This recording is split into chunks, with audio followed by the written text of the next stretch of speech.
Good morning. I'm Mark Grunwald. I'm the interim dean here at the law school.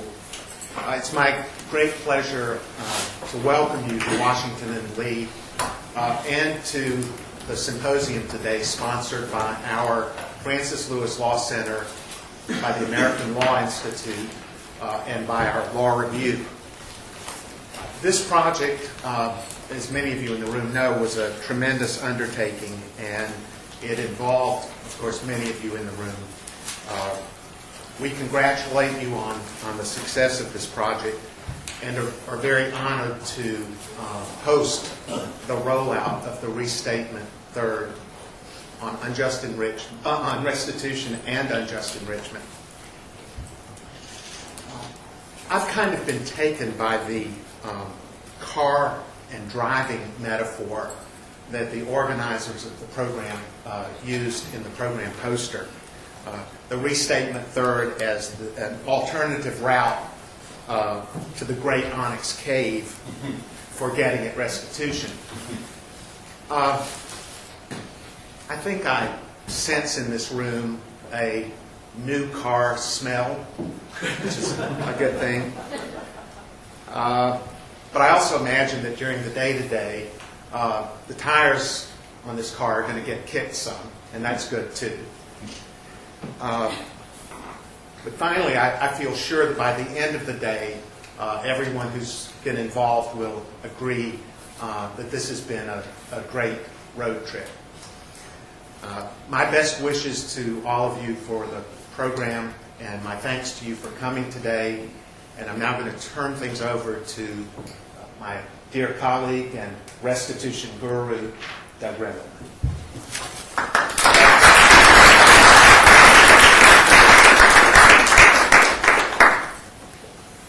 Well, first of all, we need to thank the sponsors, which is the ALI, the Law Center, and the Washington Lee Law Review, and they're all represented here in one way or another. And then I thank the audience and say, we're delighted that you're here. My role is to tell you what an excellent intellectual experience this is going to be, and I will. This is going to be an excellent intellectual experience. And give some reasons. By the way, I'm the one that thought of that sign with the line through it. And so far, nobody has said you are wasting your time working for peanuts here in the law school. You really ought to be in marketing or something like that. It's just not happened. Okay. The third edition of Andrew Burroughs' Restitution, it says, the law of restitution can lay claim to have been the most debated subject in English private law over the last 2 decades. That was published later last year. And let's just say this, a lot of law deals with paper problems, and there's a large snooze factor. We earn our living doing this. Restitution is fun. Jim Rogers, who's here, has written about it in the Wake Forest Law Review. And he said there are real people in restitution cases. There's an egg washing machine, and there's the Great Onyx Cave and things like that. Restitution has a populistic quality. Common people without legal advice. Of course, restitution also deals with banks and insurance companies, which are, let's say, unlikely underdogs in law. You usually want to kick them around. But the project has been a fun one, and one wag, has suggested that we form a football team called the Roaming Restitutionalists. And but one of the things that we're doing today is making sure that restitution isn't harmless fun. That is, we need to disseminate, we need to broadcast this around into the waiting professional world. And so in aid of that, we lined up speakers. First of all, It's the first stage is round up the usual suspects. Mike Trainer has been involved in restating restitution since the 80s. Doug Laycock is here. Some of the old hands. We sent out a call for papers. I think the small d democratic aspect of that has really, we think, made a big difference. It's brought in French talent. Adam Rigoni would not be here except for that call for papers. The final thing that I have to say is that accolades to Andrew Cull, who fought the weather to get here, and he walked in this morning and we see him. Every time people have met with restitution in the title for the last 15 years, Andrew Cull has been there. And beyond that, he has been in his office writing this project. It's a tremendous achievement. We suggested in our call for papers that we wanted to turn the project over to the curiosity and candor of the professional population. And one of the things I can't really get this out of my mind, of the candor part of that. Because I've been thinking about the school carnival where they've got the principal up on a stool above a tank of water, and everybody buys a baseball and they can throw it at a target, and if they hit the target, the principal goes down. And so it's dunk to chump. And people have had that chance to do that. And some of the people here have had the candor to be slightly critical of the restatement. And but I want everybody to remember that Andrew's got the last word, and in the end, he will have it.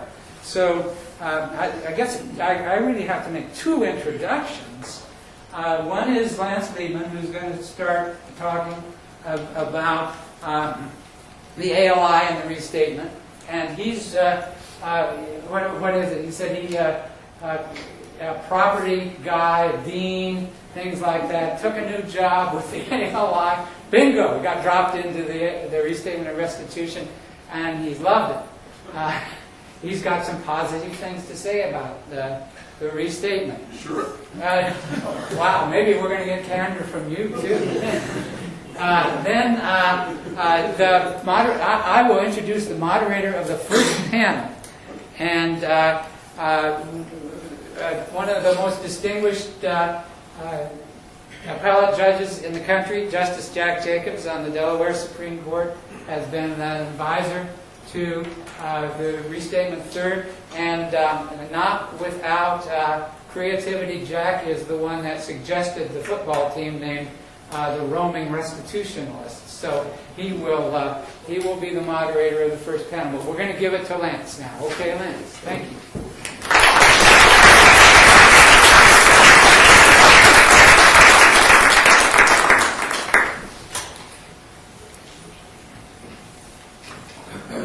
You go anywhere, you always learn things, and they're unexpected. And some time ago that I was a law school dean, but I have a new metaphor for my deanship, which was being there, above the water, and at some point, unexpectedly, somebody's going to throw the baseball, and you're going to end up soaked. And I'm going to think about that more. That's a good one, though. Let me say first that it's wonderful of Washington Lee to do this. It's wonderful for me, particularly, to have an opportunity to be here for a couple of days. I hope the sun comes out and they can see a little more, but it's great to be here. And that's partly because I grew up in Kentucky, not so far west from here. And this is my kind of territory, and Victor Goldberg and I were driving from Richmond Airport on I-64 yesterday, and if we just stayed on that road, we would have come to Lexington, Kentucky, not Lexington, Virginia. Lexington, Kentucky is a lot bigger and great center of the racehorse industry. And then even 20 miles beyond that, Frankfort, the capital of Kentucky, is my hometown. So I did think about not getting off the road here and going home, but it's great to be here. Virginia lives on the idea of independence from England, and Kentucky lives on the idea of independence from Virginia, which occurred in 1792. Vermont was the 14th state, and we were the 15th, and that's why we're one of the 4 called Commonwealths. And you hear a lot about Virginia, and in fact, what I was Googling about too early this morning was, and came upon, which I hadn't noticed before, was that before 1792, stated for Kentucky, Kentucky was Kentucky County of the Commonwealth of Virginia. So I had not, you learned something on everything. Okay. So I realized another thing a few minutes ago, which is since I was a dean in the 90s, I come in and I grab a seat right there. And the explanation is this. When you're the dean, you have to introduce various speakers, like at 4 o'clock in the afternoon, like our dean just graciously did for us. And often you have not a lot of interest or knowledge about what they're talking about. And you sit up here, and it's been a hard day, and it started by going to Wall Street and asking some Columbia alum to give you money and stuff like that, and now it's 4 or 5 p.m. and you fall asleep here. And that doesn't look good. So what I figured out, or some more experienced dean told me, is you would come here and introduce the person, and then slip around and sit there in the first row, and then not everybody sees you when you fall asleep. This also applies, as Andrew knows very well, in the ALI job that I have, because we're doing always roughly 15 projects, different restatements and principles projects, and again, I probably know about 3 of the 15 subjects, which is a lot.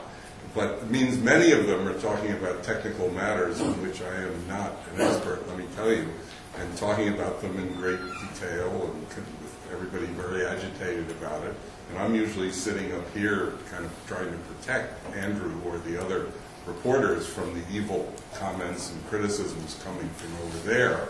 And it's hard not to fall asleep in that situation. And so when I was coming into the job now 12 years ago, somebody told me about Professor Wexler, who was the 3rd ALI director. I'm the 5th in 83 years. Very few organizations where people last quite that long. But Wexler was 2 directors ago, and he was, some people here know, definitely one of the leading American law scholars of the 20th century, and a very brilliant and outstanding person, no question about that. But what somebody said to me was, oh, Herb was just amazing. He'd be sitting up in front during a meeting, and he'd be visibly fast asleep. And then he'd wake up and ask a brilliant question. And I said, well, I've got the first half of that figured out. But let me say one more thing about my introduction to restitution, which wasn't exactly an introduction to restitution.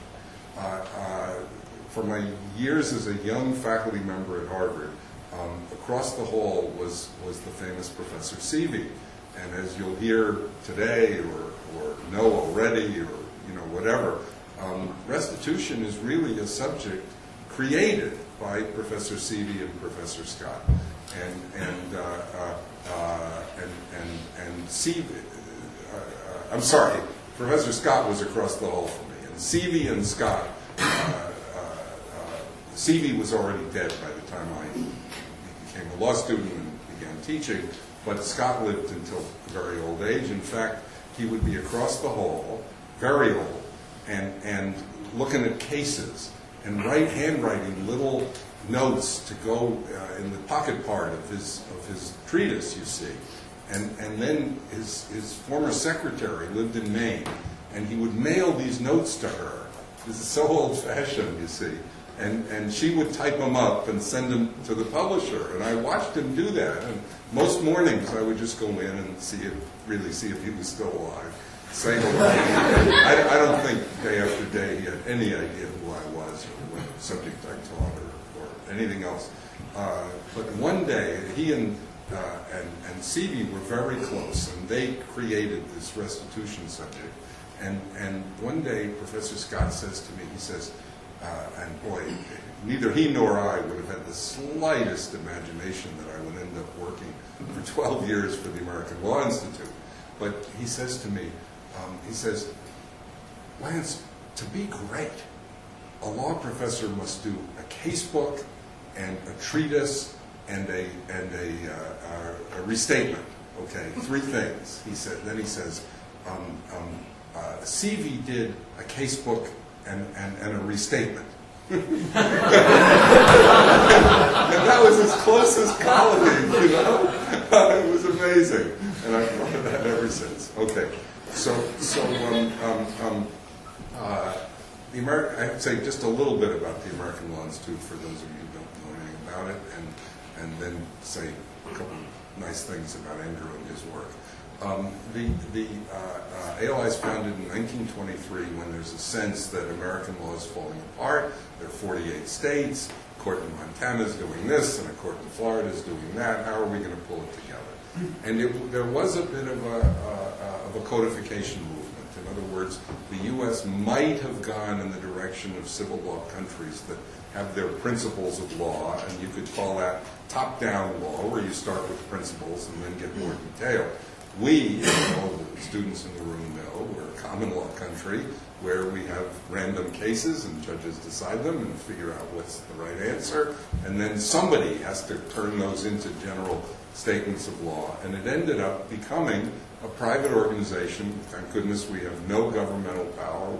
The ALI says things that doesn't matter at all unless it persuades judges or legislators or people in administrative agencies.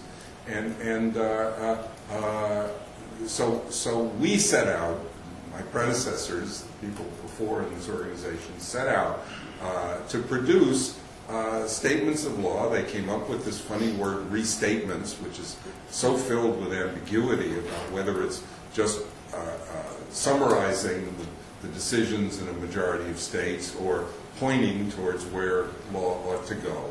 But they came up with this word, restatement, and set out to restate all of American common law, and more or less did something like that between the founding in 1923 and the Second World War.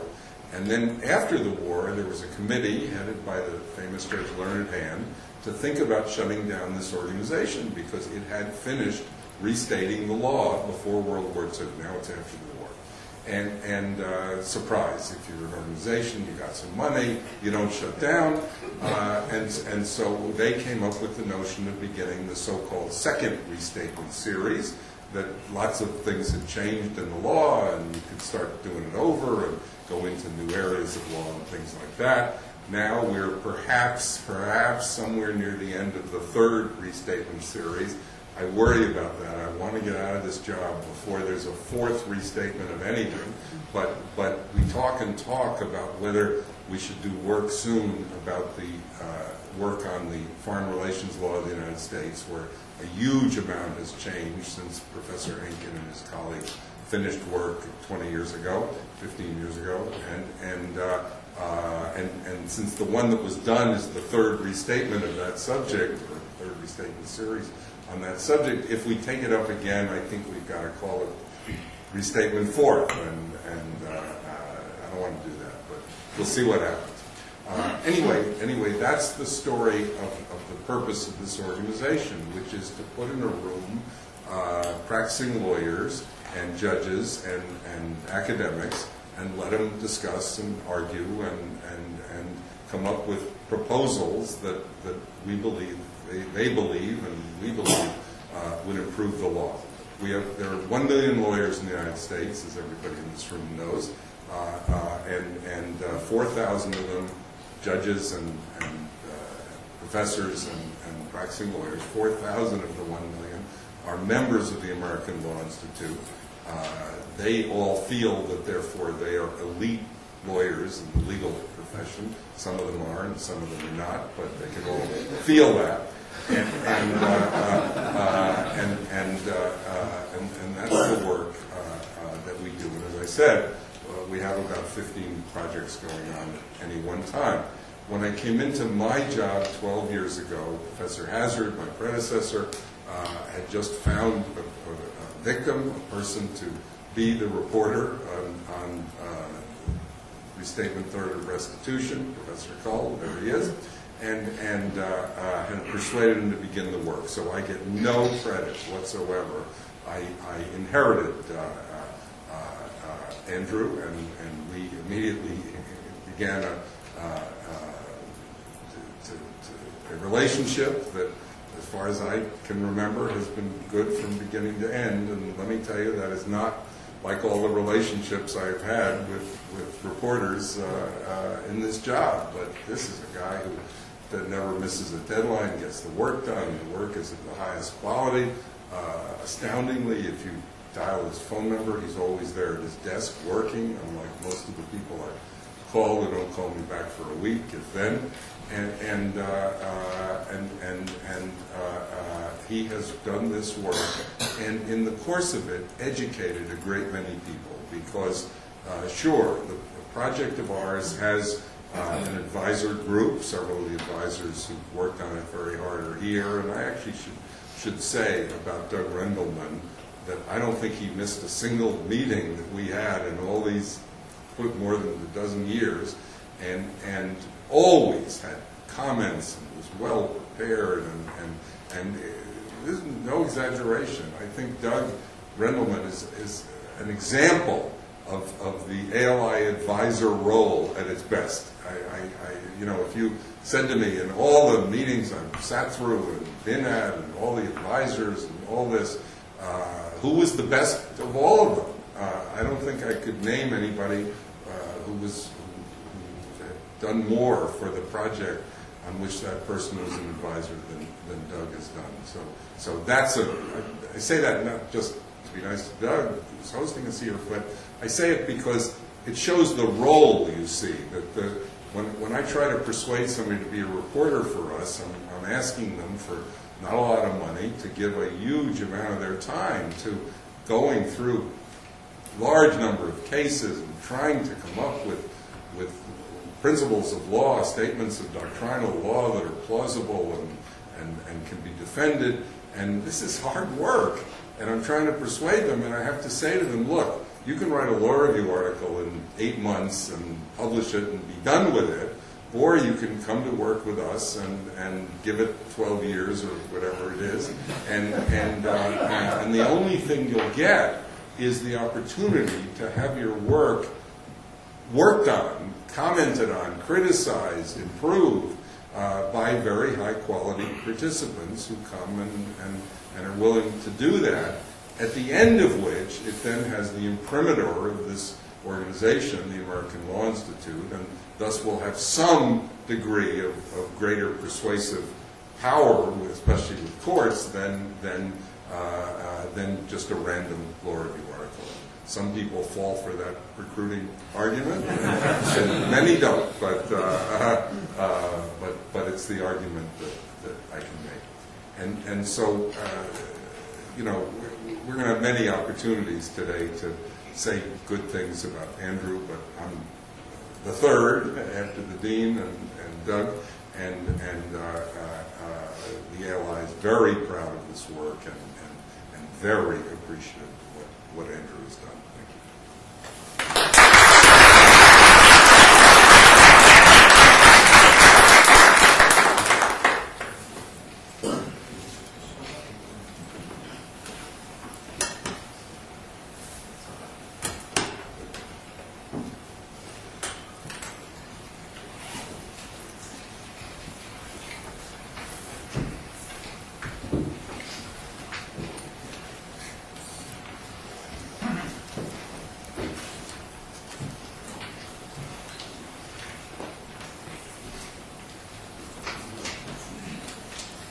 Good morning. This is the first of 4 panels that you're going to be hearing today. each of which will talk about various aspects of this remarkable project that many of us in this room were engaged in for 12 years, 13 years, but who's counting? I'm here to introduce our speakers, but before that, I feel compelled to take the prerogative of the chair and make just a couple of prefatory comments. The first being about Lance Liebman. For those of you who don't know it, I am older than I look, and Lance, who told you I was falling asleep various times when he was dean. Lance was my classmate in law school. We didn't know each other at the time. Actually, we didn't get to meet each other until we were involved in this project. There was a story that went around way back when we were in law school in the 1960s that Lance would fall asleep in class. And despite that, he managed to graduate at the top of the class and was editor-in-chief of the Law Review, and later went on and taught at Harvard Law School. And all I can say is, Lance, that the last 45 plus years, there's not much that's changed. But on a more serious note, this project that we've been involved in, ladies and gentlemen, is important. You will hear all sorts of metaphors that are being used to discuss the project as a whole and various aspects of it. The one metaphor that I like to use, and this is also with abiding respect for our reporter, recall, is that this is about as close to the rediscovery of the lost art as you will find in American law. It's important. And speaking as a judge who was fortunate enough to be involved in this project, this is an area of the law in which our lawmakers, be they judges and be they lawyers who contribute to the law, need to be educated about, because a lot of what's going on, a lot of the moving parts in this project are not so obvious, although some are. And so one of the things that I personally hope, and I hope some of my cohorts here will agree, it comes out of this experience, this gathering today, is a movement to educate this next generation of lawyers in principles of restitution, so that those lawyers can then educate hopefully the next generation of judges to apply those principles correctly. And that we can now have a revived, very robust development of this law beyond its incarnation in a book. Let me stop there and introduce our speakers, which we'll be hearing from. And by the way, one last thing. For those of you who've not had any exposure to this, and I guess I'm referring to the students, some of what you're going to be hearing may sound like inside baseball. Some of it will be raising issues that have been raised before in our various meetings. Some of them won't be. I ask you to hang in there because by the time we're done today, I think it will all make a lot more sense. We have three presenters today, and I'll just introduce them quickly in order. Mr. Mike Trainer, who hails from California and for years was a very distinguished practitioner. There's a former president of the American Law Institute and carried out that job for years with great dignity. He's a wonderful person. And he will speak, give his perspectives on the restatement for approximately 15 minutes. I'm told that I have to monitor the time. And following that, we'll hear from Professor Lewis Welker from the University of Washington School of Law, who brings a more philosophical view to some of the issues that are beneath the surface or maybe percolating above it. And then finally, a presentation by Professor Peter Linzer at the University of Houston Law School, who has been an important part of this project from its inception, and his colleague, Donna Hoffman from Kansas City, who I understand was a friend and protege of Professor Windsor, and they'll have their perspective to share with you as well. So with that, Mike.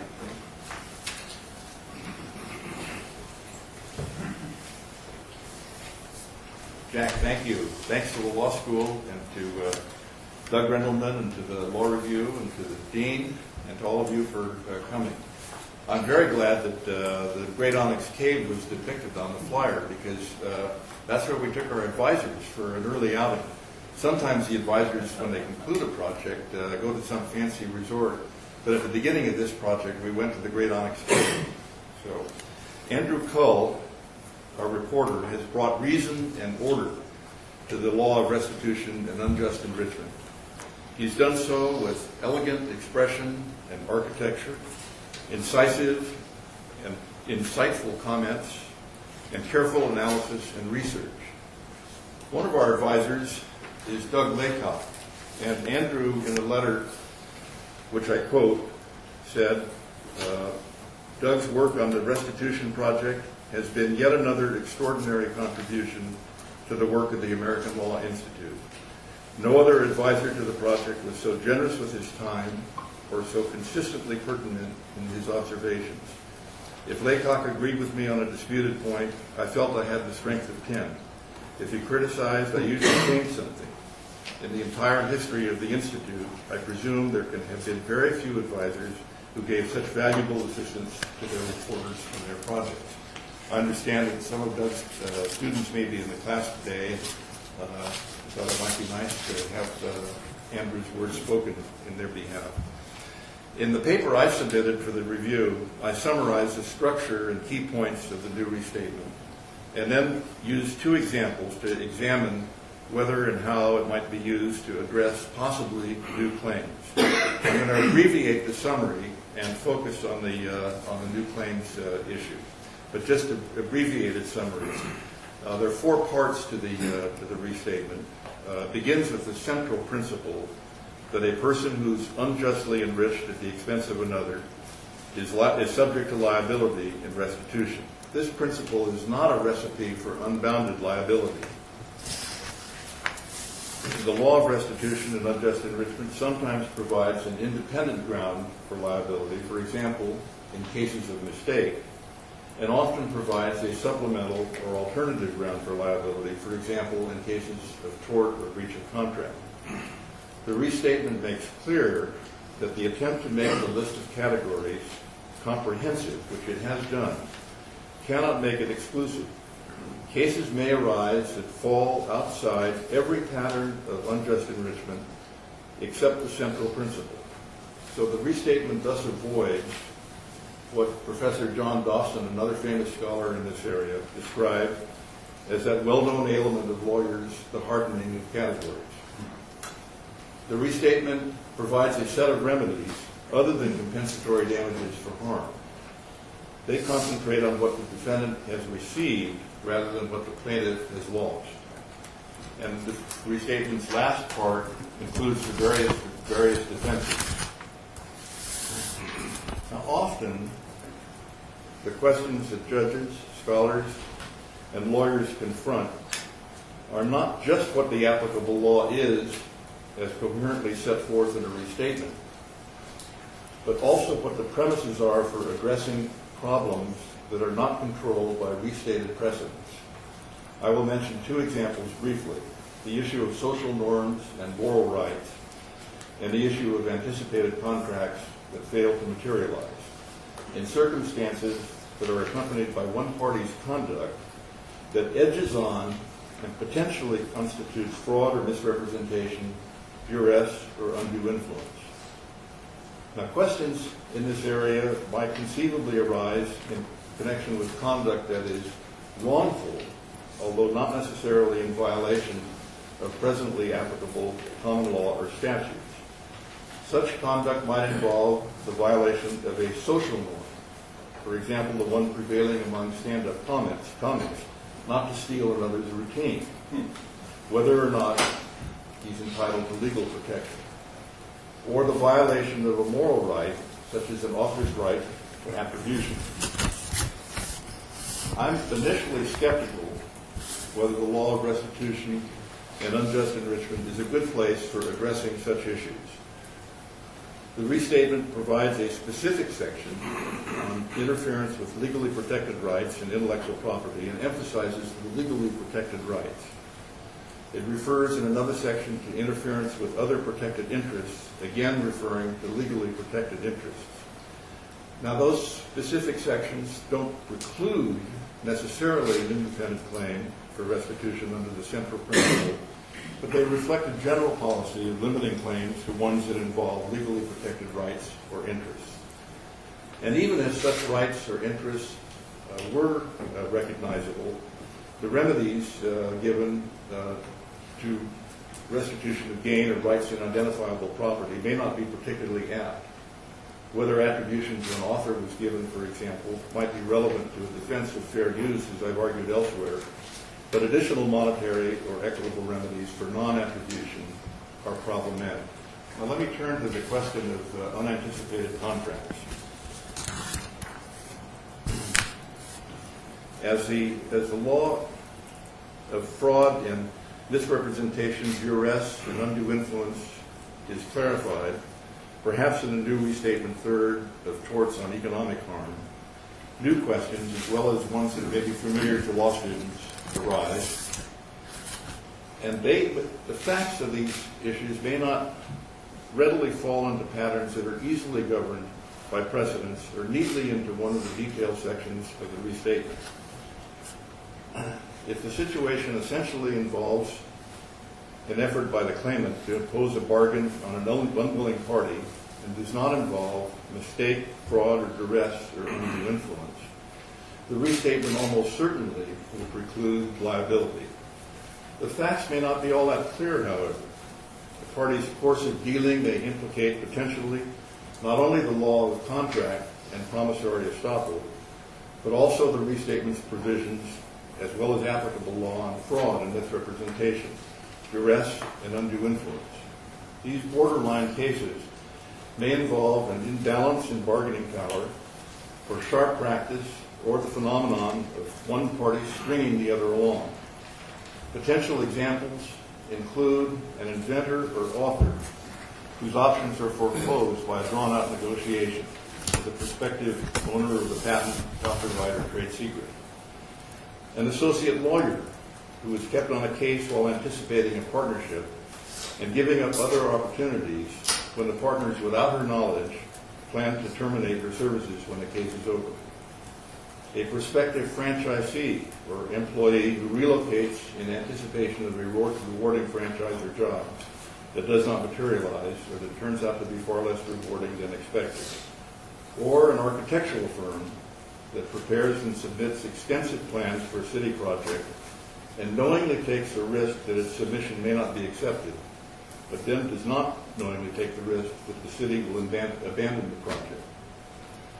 Sometimes such cases will involve too many uncertainties and insufficiently high stakes to make a lawsuit worthwhile. Sometimes the stakes will be high enough and the uncertainties high enough to persuade both parties to settle. Sometimes the cases may involve claims in contract or tort that are sufficiently plausible, or at least barely, to justify their going to a jury, perhaps along with a claim and an instruction on account of restitution and unjust enrichment.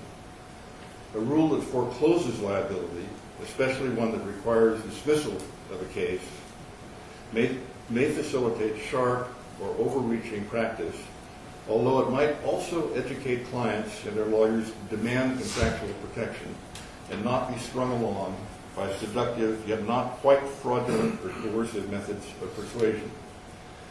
This area of the law invites examination of the question whether and to what extent the law of restitution should, on the one hand, be solicitous of people who innocently, although unwisely or naively, lose money, property, or opportunities, or suffer impairment of their rights, while others are enriched by their loss, or, on the other hand, establish barriers to liability and consequently alert people to be wary of being duped and to take measures to protect themselves.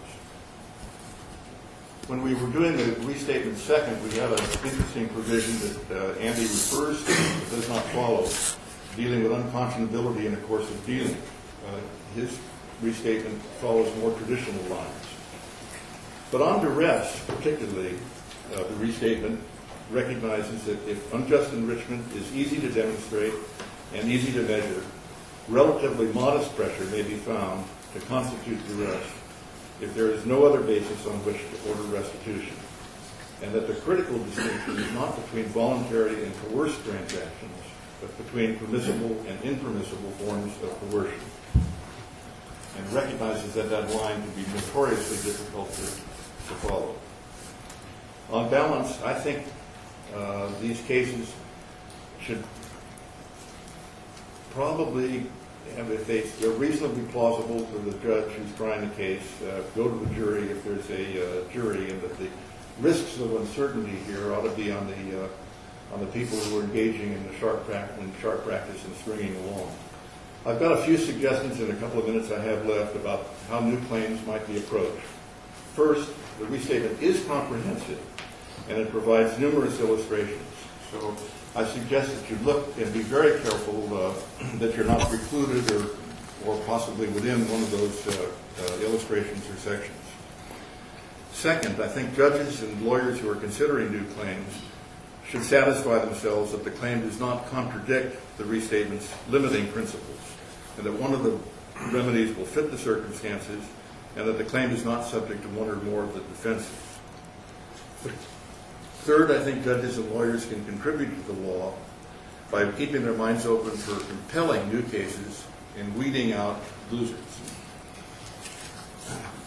And lastly, and in keeping with the law of restitution's historic utility as a creative force for addressing and solving unforeseen problems, the new restatement holds the door open for new and compelling claims.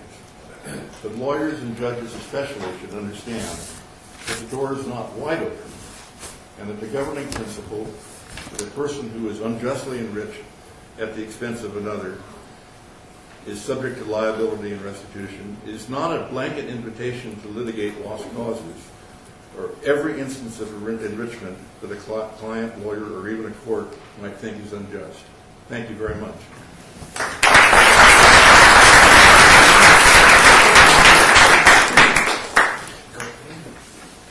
Thank you, Mike. A very fine overview. Now, Professor. Thank you very much. I'd like to thank the organizers, especially Doug Rendelman, Wendy Rice, the Francis Lewis Law Center, and the editors of the Washington Lee Law Review for allowing me to have a voice in this very important conference. As an outsider, I just responded to the call for papers, so here I am, sort of sitting way over there. And hopefully I can give you some interesting views on this project. I'd like to also extend my compliments to Professor Liebman and Professor Cole and the advisors and the ALI in general for a job extremely well done. It's been a long time coming, but after 75 years we finally have a brand new restatement of restitution, and I for one am very proud of the fact that we do. Part of my interest in this topic, having been a practicing lawyer a long, long time ago, I'm less interested in, I'll confess, in the practical impact of this restatement on the law than I am of its impact on legal education. Because I think that it's been a long time since this subject has been any part of a central theory of legal education, and it seems to me it should be. So I'm hoping that one of the effects of this project will be to reinvigorate the project of legal education. Now, I think I have to confess my favorite part of the new restatement is the simplest. It's by restoring the words unjust enrichment to the title. The restatement third of restitution and unjust enrichment. The drafters have redignified a concept, an ancient concept, that forms, as I put it elsewhere, the third leg in the stool of the common law. I mean, we have contracts, we have torts, but we also have benefit-based liability. And the other thing I like about it is the explicit, or rather implied presence of the J word, as I call it, justice.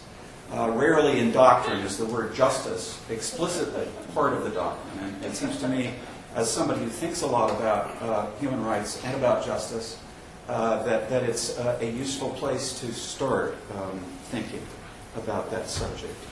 Now, by the title, they've also authorized me to drag out and subject you to a map I drew of restitution something like 20 years ago. Well, let's see, we got to reduce it just a little to get fiduciary up there. I wish I were a better draftsman. There we go. Yeah, I wish I were a better draftsman, but the centrality of restitution in my mind, the Republic of Restitution, seems to lie at the middle of a Middle Earth, as it were, surrounded by other areas, Kingdom of Contracts, Confederation of Torts, all of those, all of the positioning of those various features in the map strike me as having significance. Although, if I were to do it over again, I would perhaps begin to dig a canal and a land bridge connecting the Kingdom of Contract to Common County there, because of the concept of opportunistic breach that has been reintroduced in the Restatement of Restitution, attempting to restore the integrity of the Middle Island there. I guess this makes us all hobbits, I don't know, but there it is. Now, I'm one of those ones that can't help but being critical of things in my life, so I having praised the Restitution Project, I hope you will permit me to offer some disagreements.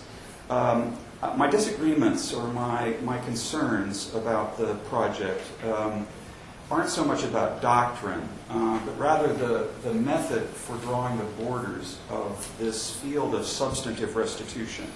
And when I say substantive restitution, those people in the know will know what I mean, but for the students who perhaps do not know, restitution can be a remedial device, an adjunct for contract or tort breach, a contract breach or a tort remedy, but it also can be a substantive source of liability on its own, and that's where I'd like to spend my time. Professor Laycock, about 20 years ago, asked a question that it seems to me is philosophically as well as legally quite important, and I'd like to tee it up here for us all to inspect. He asked, what is it that makes enrichment unjust in the absence of some wrong for which the law could impose damages liability? Now, due to the shortness of time, I'm not going to be able, obviously, to trace out the arguments in my paper, some of which are fairly intricate, about the jurisprudential questions of the meaning of the words unjust enrichment. So I'll let the paper speak for itself, and I'll try to go right to the heart of the matter and keep within the boundaries of my time. The restatement, the first section, says it all for me. A person who is unjustly enriched at the expense of another is subject to liability and restitution. Now, once again, I want to say I don't have a doctrinal disagreement with the restaters about the many areas of the law that have been restated. But it seems to me that the answer that the restaters give to Professor Laycock's question, what is it that makes an enrichment unjust, such that it would be on that island that I've drawn on my map, is quite clear and definitive. They do not like the phrase unjust enrichment and prefer instead the phrase unjustified enrichment. Just to quote a couple of passages from the comment, one of the comments to Section 1, quote, in no instance does the fact or extent of liability depend on whether the source of that liability is conceived or described as unjust enrichment. And then another passage, compared to the open-ended implication of the term unjust enrichment, instances of unjustified enrichment are both predictable and objectively determined, because the justification in question is not moral, but legal. So the concept of unjustified enrichment they define as, quote, the transfer of a benefit without adequate legal ground. I think there's something like a struggle for the soul of restitution going on in this distinction that's drawn in the commentary between unjustified and unjust enrichment. And to me, anyway, as an outsider, it strikes me as a rather extreme form of legal positivism. And what I mean by that is that it attempts to capture the wind in advance. And it's that precise effort to capture the wind of justice before it is bottled into the results of a case that I'd like to focus on now. It seems quite clear to me that from the commentary that the motivation for this distinction between unjust and unjustified enrichment is motivated by a fear, and I think an unjustified fear, of legal indeterminacy. So, for example, one last quote. Saying that liability and restitution is imposed to avoid unjust enrichment effectively postpones the real work of definition. It is at best a name for a legal conclusion that remains to be explained, at worst an open-ended and potentially unprincipled charter of liability. I hope these excerpts will give you an idea of the point of view that I read the restaters to be taking in their commentary. And it seems to me, my argument is, with all respect, that this way of thinking about unjust enrichment as a principle is based on a false dilemma. It seems to me that on the one hand, the idea seems to be that you can have a clear legal rule specifying the conditions and terms and conditions under which somebody might legally be able to recover in restitution. Or you can have an unbridled discretion on the part of judges who will appeal to whatever higher law of natural justice happens to occupy their particular cloud cuckoo land of preference. That both of these forms of legal management antecede or prior to the decision, so that there must be a vessel. I call this the vessel theory of legal meaning. That the concept of unjust enrichment is like a vessel that must contain some a priori content before it is poured out into a case. And I think Lon Fuller, some 60 years ago, pointed out that this dilemma is truly a false one. There are those in the natural law tradition who appealed to something that he called the higher law, and he identified the Catholic natural law tradition as one of these examples. But it seems to me that this dilemma, which presupposes the existence of a vessel, is false because no legal or moral rule can determine all of its applications. And it is a good thing that it does not determine its moral applications. The phrase unjust enrichment has what the legal philosopher Ronald Dworkin calls, quote, a dimension of weight and importance that transcends its ability to predict in advance what concrete particulars of new situations may produce. It seems to me that what's lacking here is, in the commentary anyway, is a dialectical sensibility, a feeling that there are abstract concepts of the law, but there are also concrete particulars that are unpredictable, unknowable in advance. And that when those two interact with one another, we get the movement called life and history. You cannot abstract concepts away from the movement of life. And it seems to me that unjust enrichment, as it has been used, in fact, by courts, and I refer here to my favorite case, Braun versus Weintraub from New Jersey, lacks any sort of mooring in many instances to an antecedent legal principle other than the general principle of unjust enrichment, such that it's not so much that unjust enrichment is a vessel that contains natural law principles or positive law principles in advance. It may indeed contain some of those, and that's what the restatement is all about. It's more like a net, and you cannot capture the wind with a vessel. You can, however, hope to hold a net up to the wind. and snare occasional cases that come along that were unforeseen and that do not fit in the pre-existing models of consciousness that we have come up with to handle this area of the law. Now, I'm almost out of time, so I'll just say that for those of you that are interested in my paper, what I try to do is pick a very narrow, discrete area of restitution law having to do with the problem of unsolicited benefits.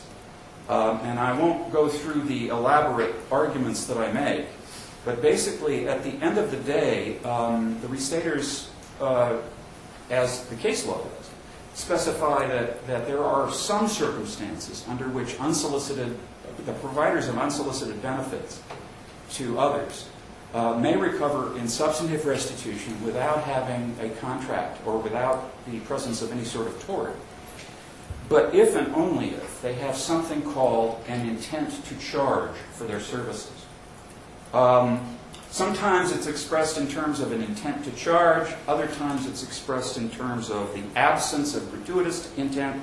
The point is that intent is conceived of as a fact and not as a principle of law or even a mixed question of law, in fact. It's not even conceived of as intent to charge that's reasonable, because under these circumstances, the intent to charge is supposed to be present in order to distinguish those people who are altruistic from those people who want to make money, basically, in providing services. And it has nothing to do with the reasonableness of their intent vis-a-vis some other person, because by definition, they are providing these services outside the context of contract.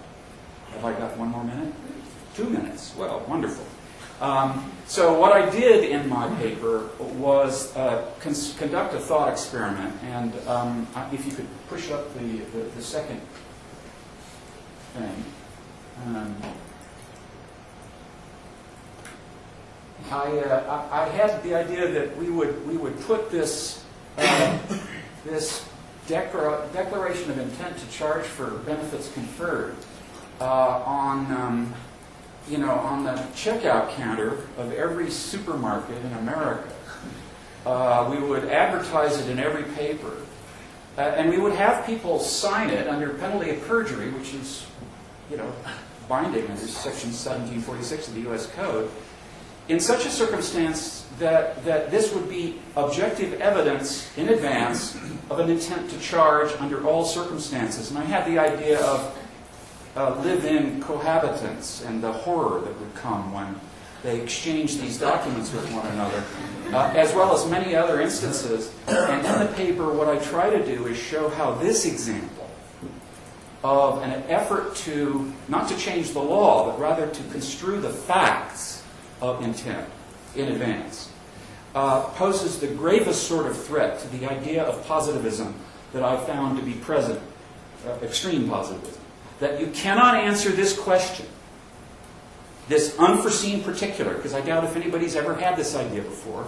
Not that I'm proud of it, but there it is. I wouldn't sign one of these. My wife would kill me probably.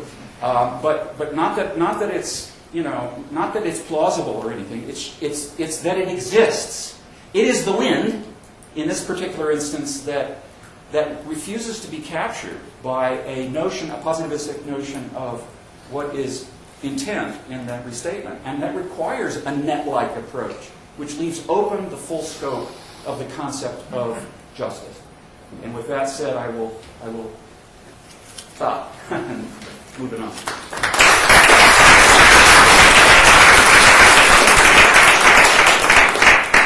Thank you, Professor Walker, for a very high level and also very clear expression of the problem with he actually aptly refers to as the struggle for the soul of what this restatement is about. Professor Lindsay. Good morning. That was really good. I was the crank of the members consultative group for 10 years or so. And happily, Andrew was always gracious and listened. And he didn't give up his views, but he always listened. I think we decided to put off the question of scope for 10 years when we started. and the final version modified some views that at that time I thought were too positivist, exactly the point that Professor Walker was making. I don't want to spend too much time on that. I'm interested in, for one thing, the name Unjust Enrichment added to the Restatement Third, the R3 root, as we were calling it. I'm not saying it's wrong, but I think it ignores unjust impoverishment. It's not that the Restatement doesn't mention impoverishment, but I think it minimizes it. And our position, Ms. Huffman's and mine, and I think especially mine in the more philosophical, more general way, is that the impoverishment of the plaintiff, or a counterclaimant in some cases, really goes to the unjustness of the enrichment of the other party. The other party is unjustly enriched. It is enriched. The question whether it's unjust or not should take into account who got hurt and how much that person got hurt. And I think we could do more with that. Our friend Doug Rendelman wrote 3 articles that I'm aware of on the question of scope, and they're daunting. I almost stopped writing when I read those articles. They were so good. But I think he's wrong, and a little bit.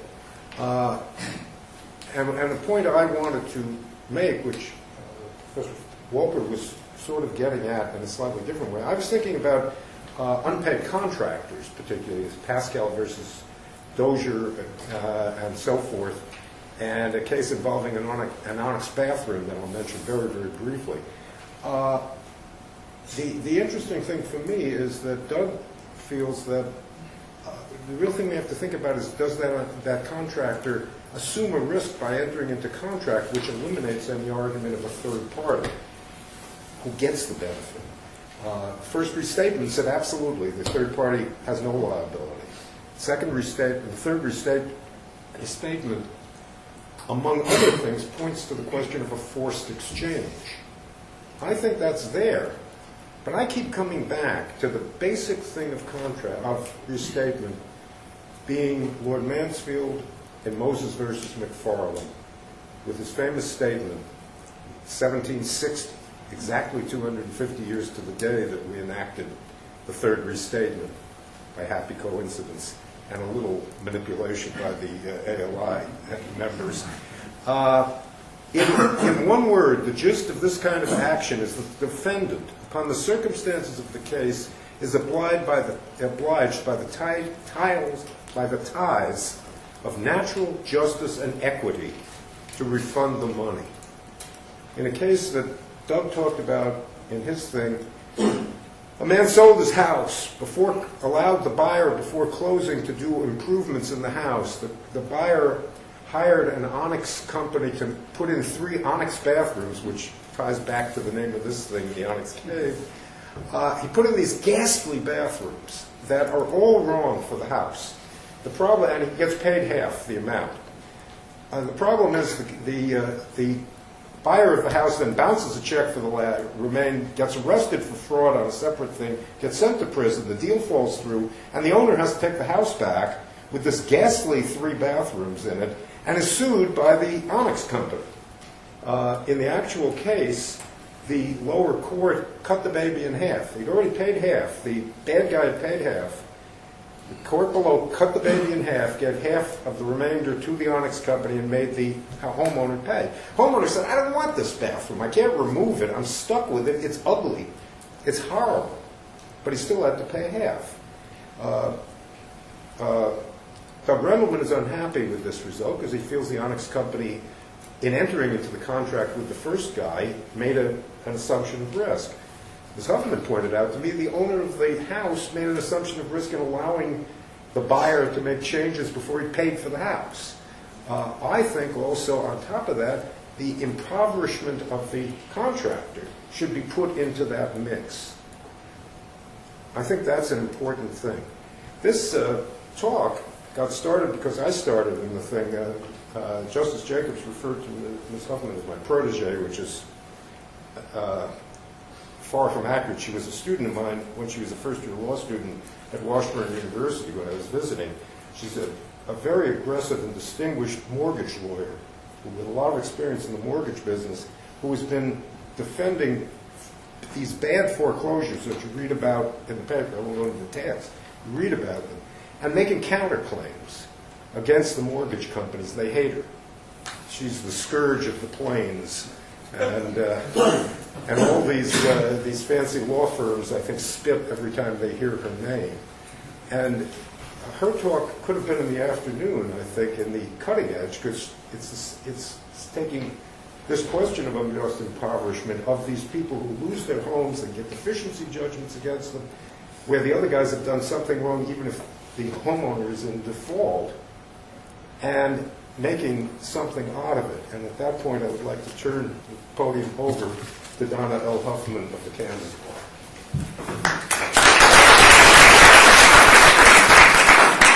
I just want to start to say that I'm so excited to be here and coming in on the tail end of this. I don't feel like I'm worthy the honor of speaking, so I hope that you come up with something good from what I have to say. Professor Linzer and I stayed in contact, and when I started moving into mortgage defense litigation, I thought there was a restitution claim, and I don't think he was initially convinced, because we had the problem with who's unjustly enriched. Everybody knows that the mortgage holder was entitled to fees, homeowner didn't pay. You know, how do you work this out, Donna? Well, I have sold in the secondary market for about 15 years now, as well as being a mortgage defense attorney, actually described as a plaintiff's attorney, disguised as a defense attorney because of my counterclaiming tactics. I own a mortgage company. So in the morning you can come get a mortgage from me, in the afternoon I'll go sue somebody for you. So I know how all this works, and so I want to just take you through why we think we really need to be looking at the unjust impoverishment of here, the defendant, instead of the plaintiff, not to confuse them. We're looking at a situation where somebody's losing their home, they're losing a shelter, they're facing a loss in equity. Sometimes this is a life savings. Then they're facing with a loss in credit, because obviously they have foreclosure. They're looking at deficiency judgments. On top of deficiency judgments, you have mortgage insurers shoving indemnity agreements. Surely that wasn't contemplated, because they weren't a beneficiary of that contract, except the fact they got the loan. Now we've got people paying $75 a month or so for 10 years under a claim of non-dischargeability and bankruptcy. So they start increasing their expenses. They lose their vehicle for wealth building, because in this country, most Americans wrap their wealth in their homes. That's definitely a significant impoverishment. Well, there was no dispute with Peter that that was bad, but he's like, this is the effect of a foreclosure. If you don't pay, this is what happens. So then we have to look at really what's so unjust about it. Well, is it just if you come into court and you aren't the holder of the note? Remember, these same people that are dealing with all these effects are subject to the real holder of the note coming back and seeking payment later. You know, and the mortgage companies that are standing before you know in many, many cases that they're not the mortgage holder, because they're the same company that sold the note. But by design, they've created a similar name, and the homeowner and our legal profession look at a very similar name as the original mortgage holder, and we just make this assumption, and we aren't demanding the proof that they're entitled in the justice system. So everyone's under this preconceived notion that they have the damaged party. But they've already gotten their value, the person that stands before you, and all they're retaining at that point is servicing rights. But, you know, the mortgage companies were a little loosey-goosey, and I can say that being part of it, okay? So we were a little loosey-goosey, and they said, wait a minute, this is a great opportunity. All I kept was servicing rights. I get 25 bips, 25 basis points, $250 for $100,000 of loans I'm going to service. But what I did do is I retained the opportunity to get all these fees. So why don't I do this? Why don't I just start collecting all these late charges?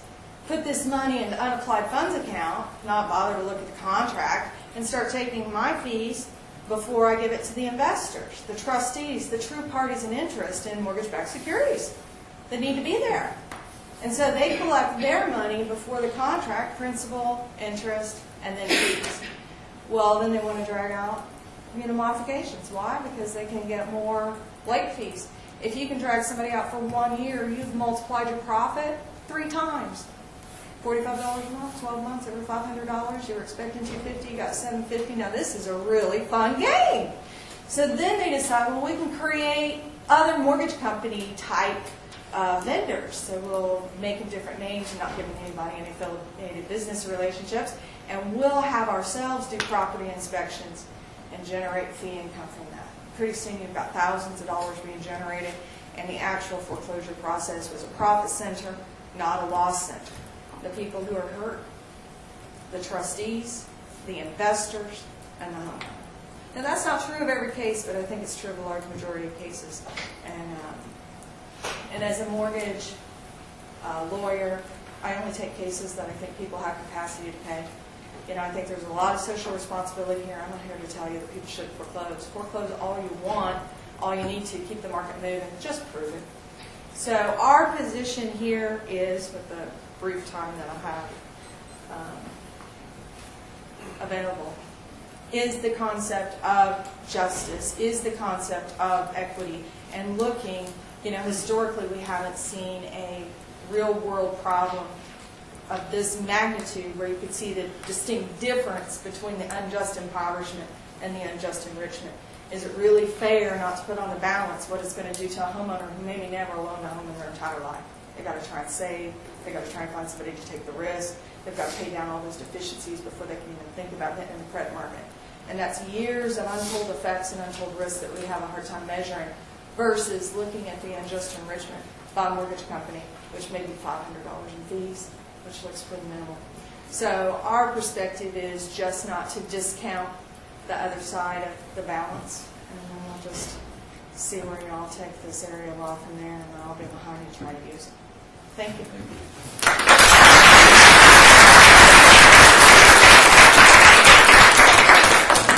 Thank you, Donna. I think your comments and Professor Winter's bring home the point that this restatement is not restricted simply to matters of antiquity. It's very much relevant to problems that we face in the real world today. I'm pleased to tell you that we're actually early, and I don't know what the pleasure of the powers that be, whether we should be take our break early, or there's time for questions. Questions, comments from anyone in the audience? Yes, sir. I'm Scott Pryor. I teach at Norma Regent University Law School. I've been working with Professor Welker. I too is interested in sort of a thick moral justification for justice, and I'm not sure that belongs in the restatement. I think that's probably not what the restatements are there for.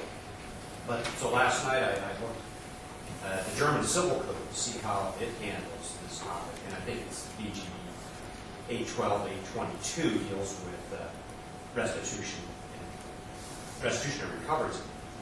And the BGB is very positivistic, as one might expect in a code-based system. But, and I think, as usual, Reinhard Zimmerman has written on all of this stuff in English. It's a good article, I think, 15 years ago by Zimmerman and Duplessis, dealing with the actual application of a very positivistic code in the German system, and it comes out to be much more moralistic than one might think. The point of my question is, have you looked at civilian approaches to the same topic? And I guess that's a question really for anyone that we have, because we have here a American view, we have some views from the Commonwealth, but this is not an unknown body of law. It is of great antiquity from the Greek and Roman and Greco-Roman legal system. So my question is, have you thought about that? Have you done that? If anybody hasn't, what's your thought?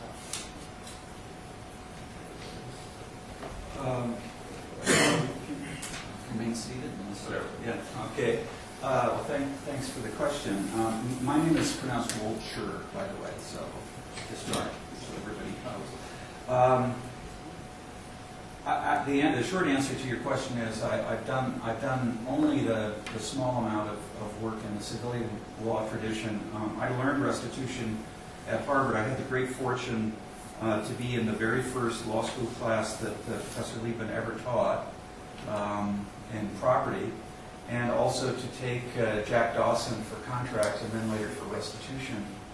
And Dawson, as you know, writes about the civilian law tradition. It's quite dated by now, but I have not looked at any way near the level you apparently have.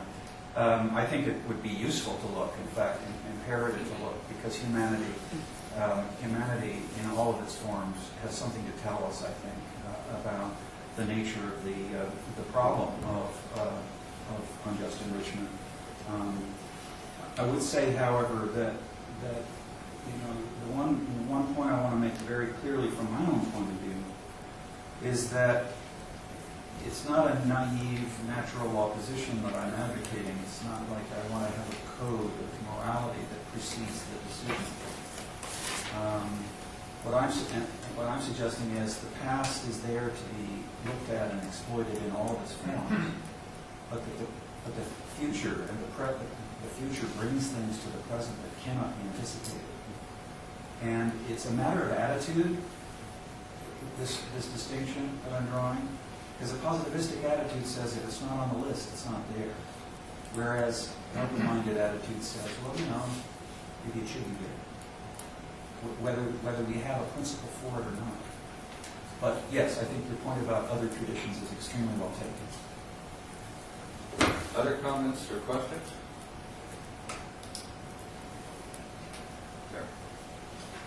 Adam from University of Michigan Philosophy Department. I had a question for Professor Walcher. Yes. Very interesting paper. Do you think... Can you speak up? Sorry, it's a very interesting paper. I had a question. Do you think it's a fact about me that if you prick me, I bleed?